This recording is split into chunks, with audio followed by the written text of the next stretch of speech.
everyone, my name is Pahat Widsantiko. You can call me Tiko. My student number E1A or 25 and 100. Here I'd like to tell you about a case.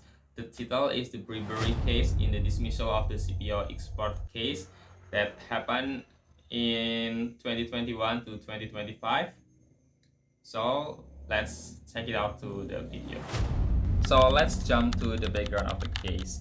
So this case involves Muhammad Arif Nuryanta. He was a former chief at South Jakarta District Court, and he is suspected accepting large bribes to influence the verdict in a corruption case that was involving the export of crude palm oil, or in Indonesia we call it here as minyak sawit mentah. The perpetrator's main motive was to obtain financial gain by manipulating the verdict in favor of the bribe giver. The bribes were given to manipulate the verdict in a major case, namely to ensure that three large companies that involved in the CPO export corruption case were acquitted, or in Dutch words we called it as ontslag van alle rechtsvervolging. This indicates a motive to obtain material gains from parties with an interest in the outcomes of the court's verdict. The bribes came from lawyers or legal representatives of the corporation itself who wanted a favorable verdict. So Muhammad Arif Nuryanta was involved in a conspiracy to achieve this result in exchange for money for himself. The amount of money allegedly received was enormous, amounting to tens of billion rupiah, which reinforced the suspicion that the main motive was to generate personal or group financial gain rather than receiving a small gift. During the trial, the prosecutor alleged that the money was given to influence the verdict. It is indicating that both the giver and the recipient of the bribe wanted a legal outcome that was designed to suit the interests of the bribe giver, thus confirming that there was an economic motive behind the verdict. Okay, let's move on to the chronology of the event. I will explain it in 5 points. This point is based on the year when it happened. So the first one is 2021 till 2022. A case of corruption involving CPO crude palm oil export policies occurred, involving large corporation, namely Wilmar Group, Musimas Group, and the Permata Hijau Group. Second is 2022, where the crucial case is happened. Bribes were given to the panel of the judges before and during the examination of the case at the Central Jakarta Corruption Court. The aim was for the judges to issue a dismissal, or in Netherlands word we call it as ontslag van alle rechtsvervolging. Next, to 2023 till 2024, the alleged bribery case began to be investigated by law enforcement officials through the stages of investigation, inquiry, and the naming of the suspects. Next, to the 2025, this case was heard at Jakarta Corruption Court, and at 3rd December of 2025, the 3 judges who examined the CPO corruption case were sentenced to 11 years in prison. Muhammad Arif Nuryanta was named a suspect around 12 or 14 April 2025. The hearing for the reading for the indictment and the prosecutor's charge was held on 20 August 2025 with charge of 15 years imprisonment, a fine of 500 million rupiah, and a compensation more than 15.7 billion rupiah. And on the 3rd of December 2025, Muhammad Arif Nuryanta was also sentenced to 12 years and 6 months imprisonment. Okay, so to make it easier to you to understand what I'm explaining, what I'm saying, so I'll already make a 5W plus 1H version of this case, so I will explain it to you in 5W plus 1H structure. First, who? Muhammad Arif Nuryanta. He is a former chief judge of the South Jakarta District Court. He is the bribery coordinator who distributed the bribes to the 3 judges who examined the case. Who are the 3 judges? First, Suyanto. He is the presiding judge. He is the judge that also examined that case. And second, Agam Sharif Baharudin. He is the member of the judge. The third, Ali Muhtarom. He is associate judge. Those are the three judges that examined the CPO export corruption case. And beside that, we have also witnesses in this case. First, Wahyu Gunawan. He is a former junior court clerk, as well as the lawyers and the corporate parties also involved in this case as witnesses. Okay, the second structure is what? Criminal acts of bribery of judges and money laundering in the settlement of a case of corruption involving CPO exports.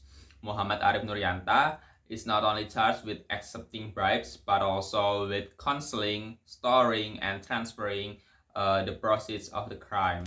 Third, why? It is to obtain material gain by influencing and manipulating the judge's decision. Where it happened? It happened in the South Jakarta District Court and Jakarta Corruption Court. How it can be happen? In the CPO corruption case, the defendant corporation had an interest in being acquitted, so to avoid the criminal charge and the obligation to pay trillions of rupiah in as a compensation, bribes were handed over through the intermediaries such as lawyers or parties with access to the judicial system. And there was an agreement between the judge to secure the verdict by influencing legal considerations to ensuring an acquittal. The money was sent over the stages in large amount, around tens of billions of rupiah, through other parties' account, cash transfer, and various concealment schemes.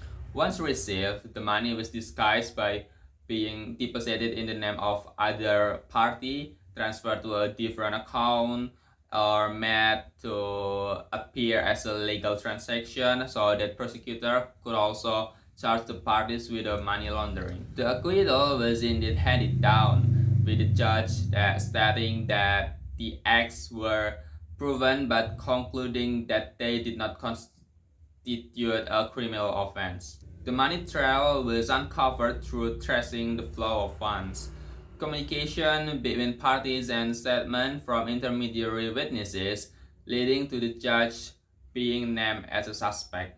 So you must be wondering what are the laws that being violated in this case, what are the rules that being violated in this case. So I wanna tell you about what are the laws, what are the rules that being violated in this case. So the first one is law number 31 of 1999 in conjunction with law number 20 in 2001 concerning the eradication of corruption crimes.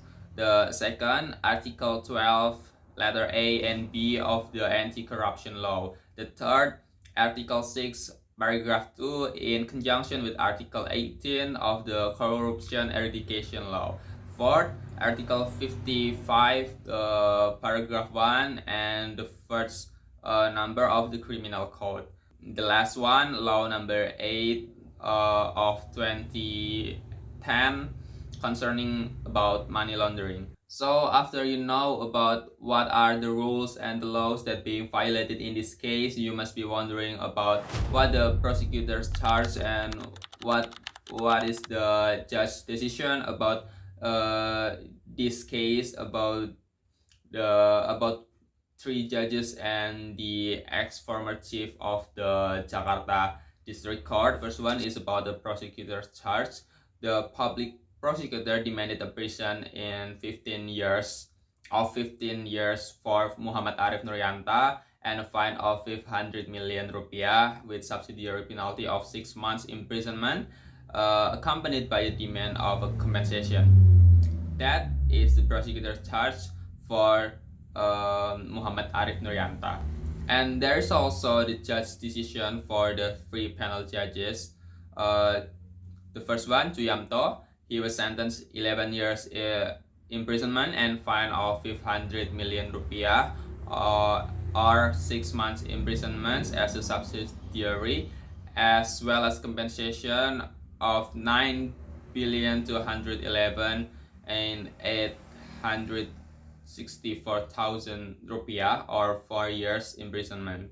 And the second, there is Agam Sharif Baharudin. He was sentenced 11 years in prison and a fine of 500 million rupiah with a subsidiary 6 months imprisonment, as well as the compensation of 6,403,780,000 rupiah with a subsidiary penalty for 4 years imprisonment. And the last one, the last judge who examined the CPO export corruption case is Ali Muhtarom. He was sentenced also 11 years imprisonment and fine of 500 million rupiah with a subsidiary penalty of 6 months also, as well as the compensation of 6,403,680,000 rupiah with a subsidiary penalty of 4 years in prison. In every case, there must be an evidence or witnesses. So I will tell you about the evidence. I will tell you about the witnesses' testimony in this case. So the first witness is Wahyu Gunawan. He is a junior clerk who acted as an intermediary for the flow of the bribe money. He admitted to actively contacting other parties to handle the CPO case and stated that the first bribe given to Arif are amounted to 5 billion rupiah. The second witness is Emmanuel, or as known as Oki. He is the driver of Muhammad Arif Nuryanta. He stated that the initial communication regarding the case came from Wahyu Gunawan, not directly from Arif. Third, the examination of other witnesses. There are Marcela Santoso. He is a corporate lawyer from the corporation, and there is also Arianto Bakri. He is also a corporate counsel for the corporation also. And there is Muhammad Shafii for Wilmar Group, also for the corporation, from the corporation. The investigators found records of requests for acquittal and documents related to the money transfer for the bribe money. So what is the fact about the fund flow in this case? So we have heard about the testimony from the witnesses. So those is their testimony, but we have to know the fact. What is the fact? So this is the fact. I will read it for you. The total amount of alleged bribes was around 6 billion rupiah. That was really big money. So approximately 22.5 billion rupiah was distributed to the 3 panel judges that mentioned it before. Muhammad Arif Nuryanta handed over approximately around 6.9 billion rupiah to investigator on 19 June 2025.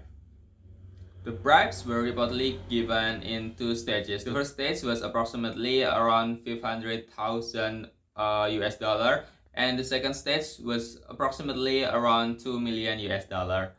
Arif's shares is said to have reached approximately around 12.4 billion rupiah in one version of the disclosure.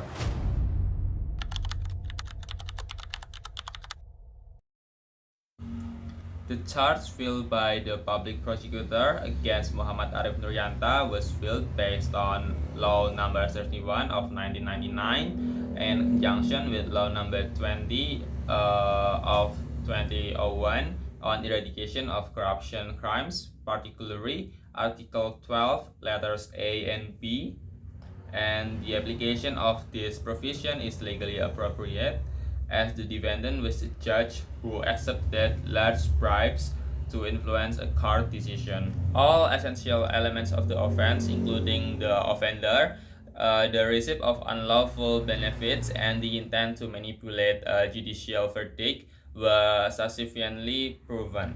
The use of Article 55, paragraph 1 on point 1 of the Criminal Code concerning participation is also justified, given that the crime was committed collectively with other judges and intermediaries.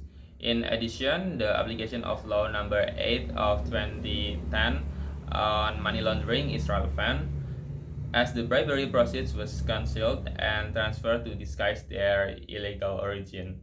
Regarding sentencing, the 12.5-year imprisonment imposed on Muhammad Arif Nuryanta falls within statutory range of Article 12 of the Anti-Corruption Law. Although the sentence is legally valid, it may be considered moderate in the light of the large amount of bribes involved, the defendant's high judicial position, and the serious impact on public trust in the judiciary.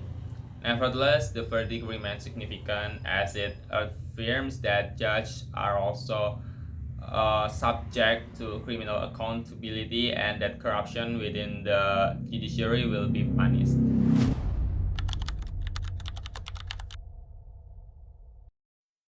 So yeah, the case is closed and the story is done, but I want to tell you a moral of this case, that at the end of the day, integrity and honesty are fundamental values.